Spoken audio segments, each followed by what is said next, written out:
Hello, Radhe Radhe বন্ধুরা, শুভ সকাল তোমাদের সকলকে। আশা করি তোমরা সবাই ভালো আছো, আমিও ভালো আছি। তো আজকে একাদশী, কাল একাদশী ছিল, আজকে দ্বাদশী। তো আমি তো দামোদর ব্রত করেছিলাম দশমীর পরের দিন, যে একাদশী শুরু হয়েছিল সেই একাদশী থেকে শুরু করেছি।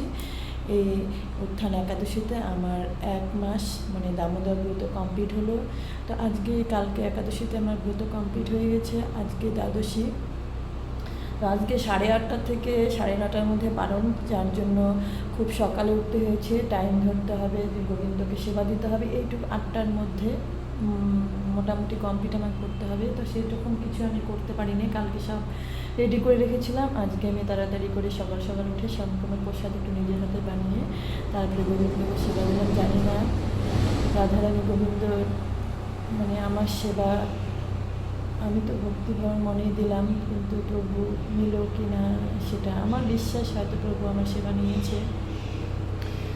তোমাদেরকেও রাধে রাধে। আমার এই ব্রত কমপ্লিট হলো, ভগবানের কাছে প্রার্থনা করি আমি, আমার পরিবার আর আমার যে মানে বন্ধুরা আছে তোমরা সকলে, তোমাদের সকলের জন্য আমি ভগবানের কাছে প্রার্থনা করলাম, সবাই যেন আমরা খুব ভালো থাকি, সুস্থ থাকি। আবার সামনের বছর যেন আমি ব্রত ভালোভাবে কমপ্লিট করতে পারি।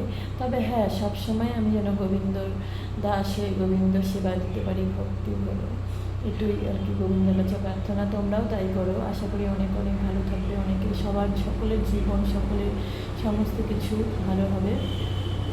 তা আজকে এই পর্যন্ত থাকলো বন্ধুরা। তো পুজো কমপ্লিট হয়ে গেল আমার 8টার মধ্যে পুজো কমপ্লিট। তো এতদিন 1 মাস যে আমি যা যা সেবা নিইনি, তো সেগুলো দিয়ে আজকে সব রান্না করে গোবিন্দকে সেবা দিলাম। যে সমস্ত সবজি ডাল সব বাদ গেছে, লবণ তেল, তো এগুলো সব দিয়ে আজকে রান্না করে গোবিন্দকে সেবা দিলাম। এখন আজকে থেকে আমি আবার নতুন মানে সেবা নিতে পারবো। তো এই পর্যন্তই থাকলো ভিডিওটা বন্ধুরা, আজকে ভিডিওটা যদি ভালো লেগে থাকে অবশ্যই লাইক করে দিও, আর কমেন্টস করো। নতুন বন্ধু থাকলে চ্যানেলটিকে সাবস্ক্রাইব করে দিও।